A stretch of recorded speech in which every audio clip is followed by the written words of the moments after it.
Hola a todos. En la clase de hoy nos centraremos en el control motor realizado a nivel del tronco encefálico. Varias estructuras en el tronco encefálico contienen circuitos neuronales cuyas actividades organizan una variedad de movimientos somáticos involucrando musculatura axial del tronco y la musculatura proximal de las extremidades.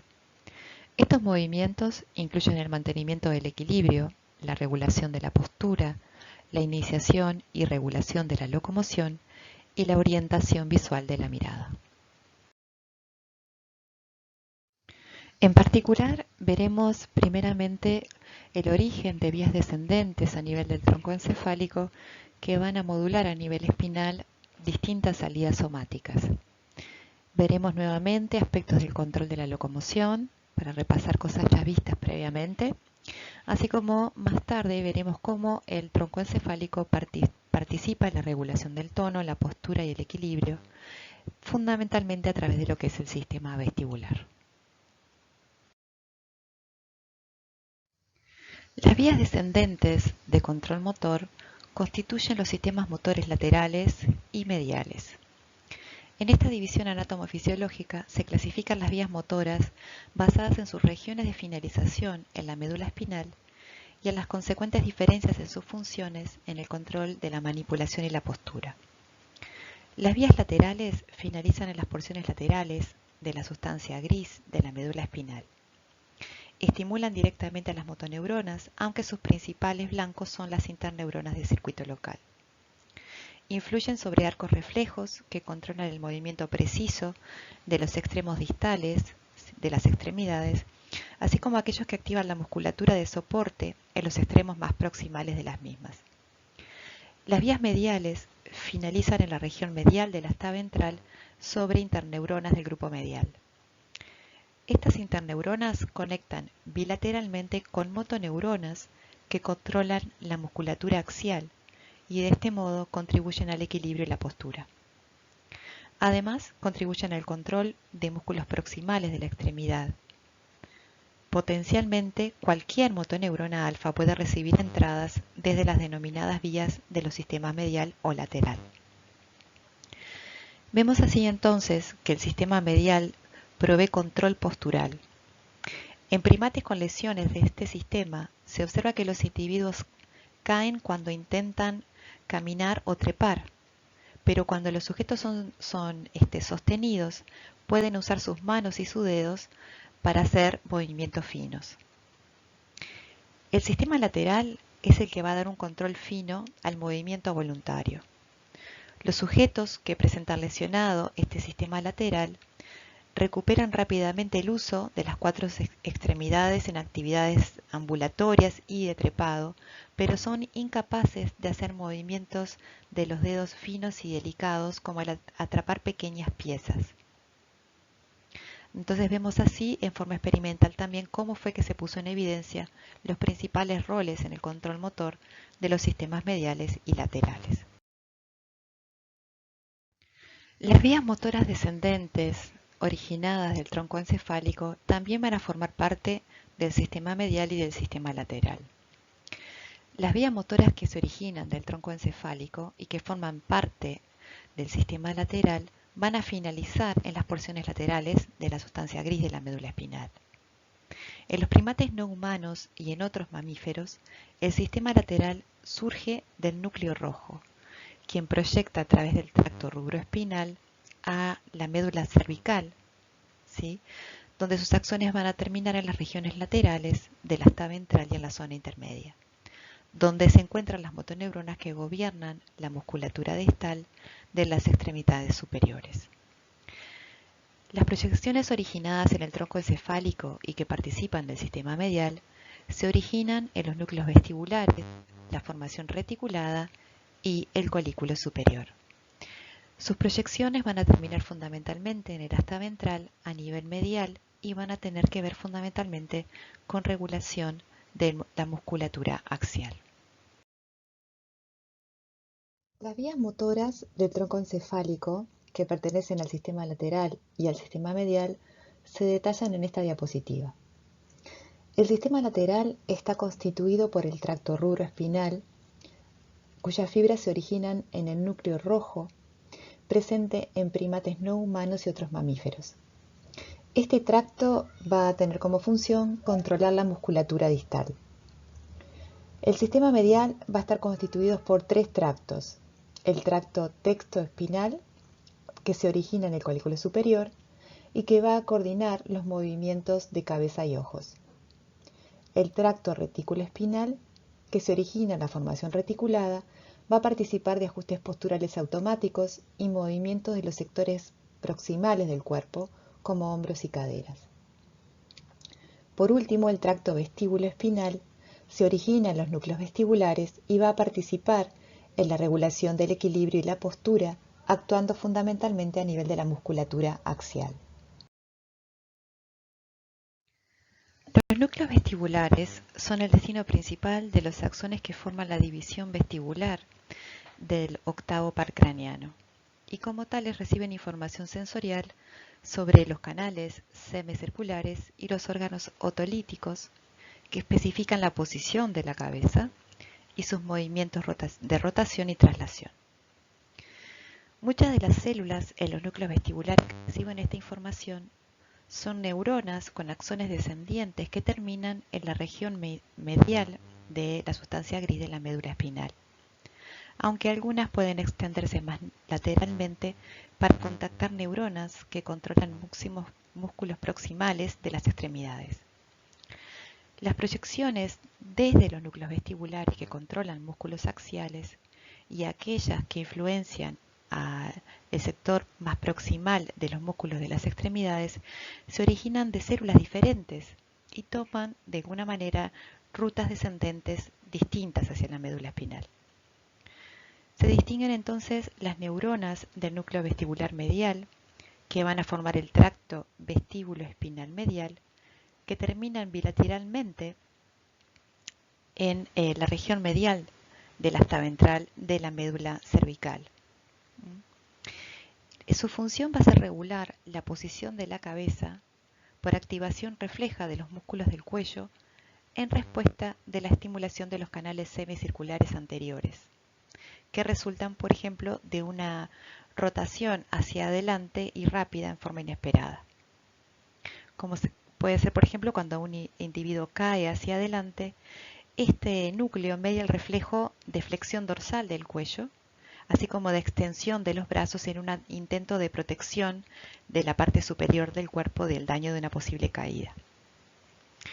Las neuronas de núcleo vestibular lateral son la fuente o el origen del tracto vestíbulo espinal lateral, que va a ir por el sector anterior de la sustancia blanca de la médula espinal hacia una porción un poco lateral, a donde se encuentra el tracto vestíbulo espinal medial. Este tracto termina ipsilateralmente entre las motoneuronas mediales que gobiernan los músculos proximales de las extremidades. Como veremos más adelante, esta vía facilita la activación de los músculos antigravitatorios o extensores cuando los órganos otolíticos señalan desviaciones desde la posición erguida o desde el equilibrio estable. Otras neuronas de los núcleos vestibulares proyectan a circuitos locales y a motoneuronas en núcleos craneanos que controlan los movimientos oculares. Esta vía produce los movimientos oculares que mantienen la fijación de la mirada cuando la cabeza se está moviendo. Los núcleos vestibulares son el principal destino de los axones que forman la división vestibular del octavo par craneano. Como tales, estos reciben información sensorial de los canales semicirculares y de los órganos otolíticos, que especifican la posición de la cabeza y sus movimientos de rotación y traslación. Muchas de las células en los núcleos vestibulares que reciben esta información son neuronas que envían axones descendentes que terminan en la región medial de la médula espinal, aunque algunas se extienden un poco más lateralmente para controlar las neuronas de los músculos proximales de las extremidades. Las proyecciones desde los núcleos vestibulares que controlan la musculatura axial y aquellas que influencian la musculatura proximal de las extremidades se originan de diferentes grupos celulares y de alguna manera tienen rutas distintas hacia la médula espinal. Las neuronas del núcleo vestibular medial originan el tracto vestíbulo-espinal medial, que termina bilateralmente en el asta ventral a nivel medial de la médula cervical. Allí, el tracto vestíbulo-espinal medial regula la posición de la cabeza por activación refleja de los músculos del cuello en respuesta a la estimulación de los canales semicirculares anteriores, que resultan de un movimiento, por ejemplo, de rotación hacia abajo rápida e inesperada de la cabeza. Por ejemplo, cuando un individuo cae hacia adelante, el tracto vestíbulo-espinal medial media una flexión dorsal refleja del cuello, así como una extensión de los brazos hacia adelante en un intento de proteger la parte superior del cuerpo de un posible daño. Las neuronas del núcleo vestibular lateral son la fuente del tracto vestíbulo-espinal lateral, que cursa en la sustancia blanca de la médula espinal en la parte más anterior. Este tracto termina ipsilateralmente a lo largo de los grupos de motoneuronas mediales que gobiernan a los músculos proximales de las extremidades. Como veremos más adelante, esta vía facilita la activación de los músculos antigravitatorios cuando los órganos otolíticos señalan desviación de la posición erguida o de la vertical o una alteración del equilibrio estable.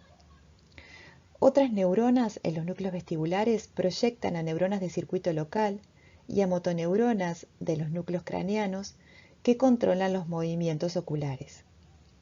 Esta vía produce los movimientos oculares que mantienen la vista fija mientras que la cabeza está en movimiento. La formación reticular es una intrincada red de circuitos que se encuentra a lo largo del tronco encefálico y comprende numerosos grupos neuronales en donde es muy difícil realizar una subdivisión anatómica.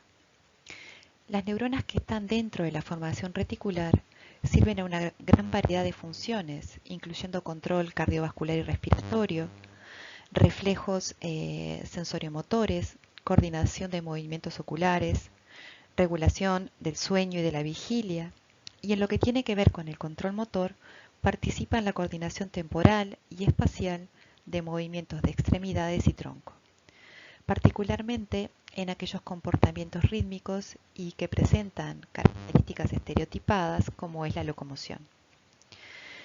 El control descendente de las vías de la formación reticular hacia la médula espinal son similares a la de los núcleos vestibulares. Terminan principalmente en la parte medial de la sustancia gris de la médula espinal, donde van a influenciar a las neuronas de circuito local que coordinan la musculatura axial y proximal de las extremidades. Con pocas excepciones, las proyecciones reticuloespinales se distribuyen bilateralmente a nivel de las astas ventrales mediales de la médula espinal. Tanto los núcleos vestibulares como la formación reticular proveen información a través de la médula espinal para mantener la postura en respuestas a alteraciones en la posición corporal y en la estabilidad del mismo. Proyecciones directas desde los núcleos vestibulares a la médula espinal aseguran una respuesta rápida por retroalimentación compensatoria a cualquier inestabilidad postural detectada por el laberinto vestibular, como veremos más adelante. Por otro lado, los centros motores en la formación reticular están controlados principalmente por centros motores en la corteza cerebral, el hipotálamo y del propio tronco encefálico. Las neuronas relevantes en la formación reticular inician ajustes anticipatorios que estabilizan la postura durante los movimientos que se están realizando.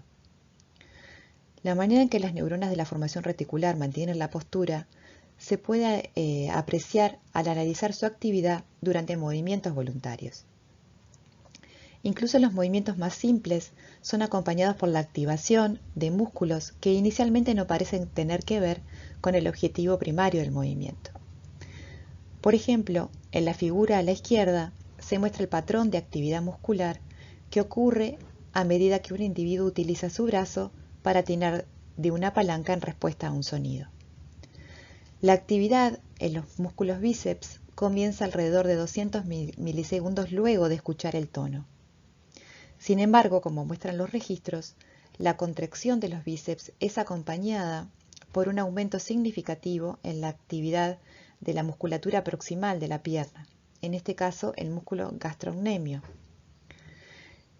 De hecho, la contracción de este músculo comienza bastante antes que la contracción de los bíceps. Estas observaciones muestran que el control postural durante el movimiento en realidad comprende un mecanismo anticipador. Como parte del plan motor para mover el brazo, el efecto en la estabilidad del cuerpo que esos movimientos van a tener es predecido y utilizado para generar un cambio en la actividad de la musculatura, en este caso del gastrocnemios. Este cambio generalmente es anterior y provee un soporte postural preparatorio para el movimiento del brazo.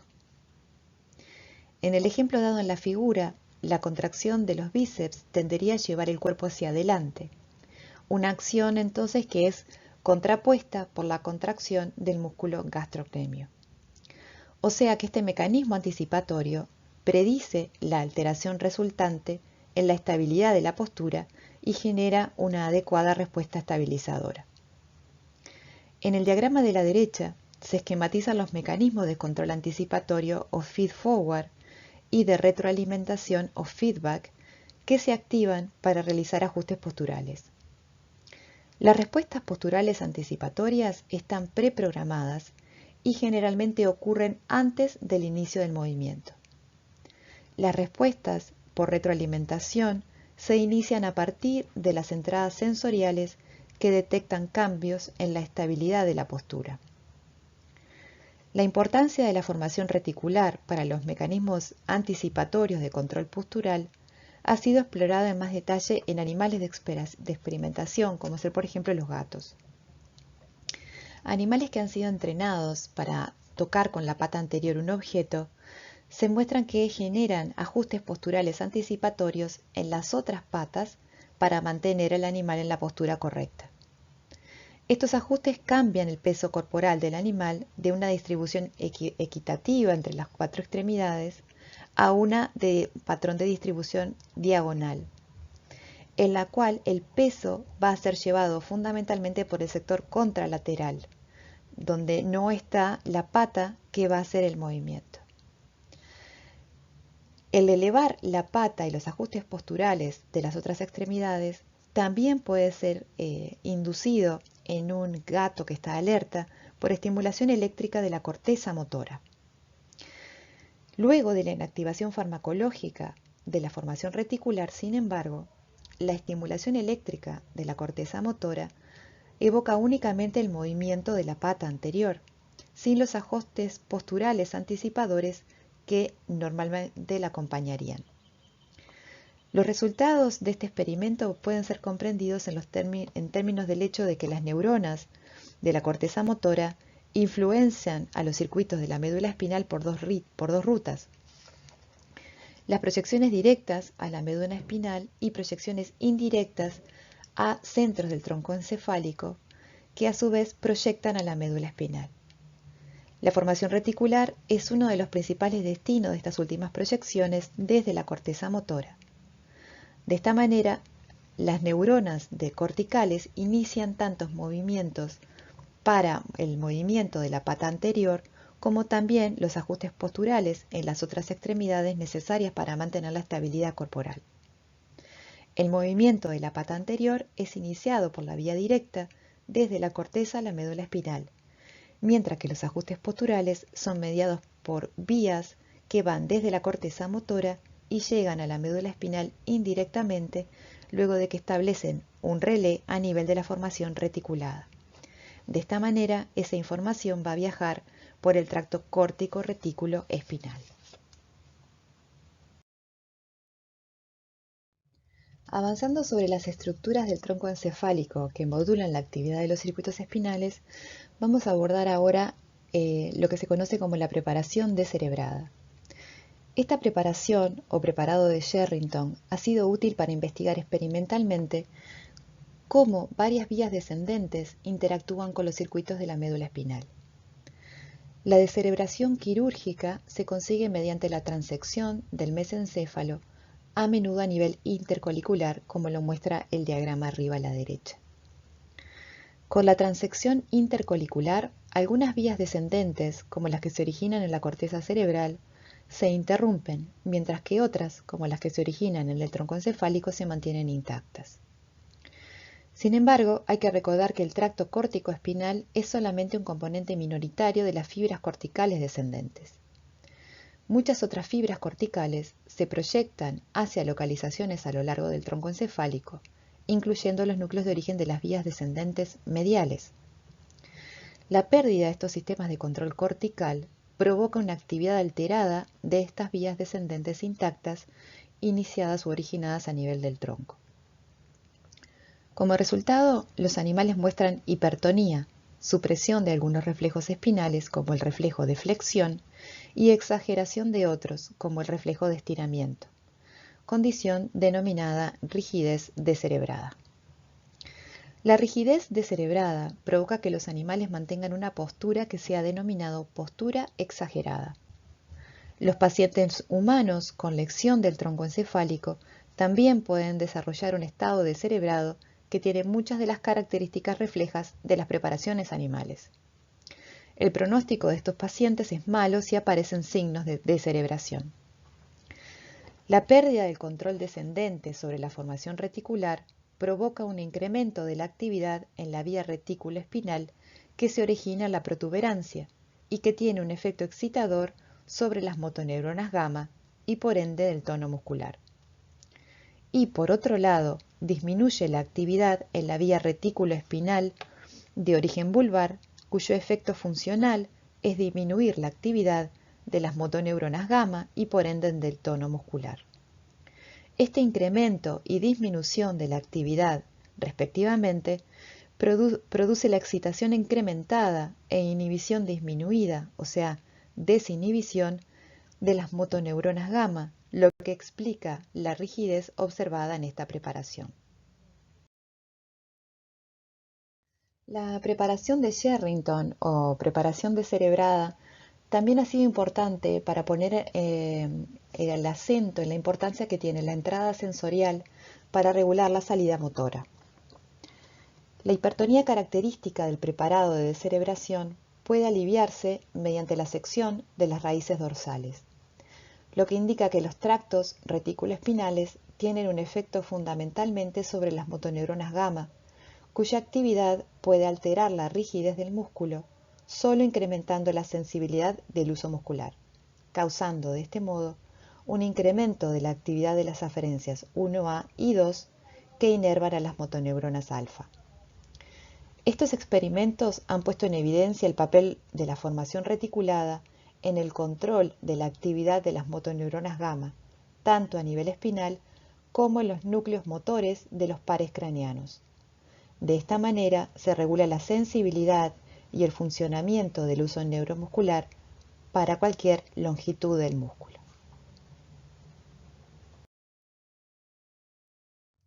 La preparación de animal descerebrado también ha contribuido a comprender las estructuras que participan del control locomotor. Estudios en animales descerebrados encontraron que la estimulación eléctrica tónica o constante de la región locomotora mesencefálica inicia la marcha cuando los animales descerebrados son colocados en una cinta caminadora. Sin embargo, los generadores de patrón central en la médula espinal no pueden ser activados directamente por las neuronas de estos núcleos cerca de la región locomotora mesencefálica, dado que los axones de estas neuronas no descienden directamente a la médula espinal. Sin embargo, estas neuronas de la región motora mesencefálica establecen conexiones con neuronas en la formación reticulada vulvar, cuyos axones sí descienden por la región ventrolateral de la médula espinal. Y son estas finalmente las que van a transmitir la estimulación tónica a los generadores de patrón central de la médula espinal, los cuales van a provocar la salida alternada de los movimientos de cada una de las extremidades.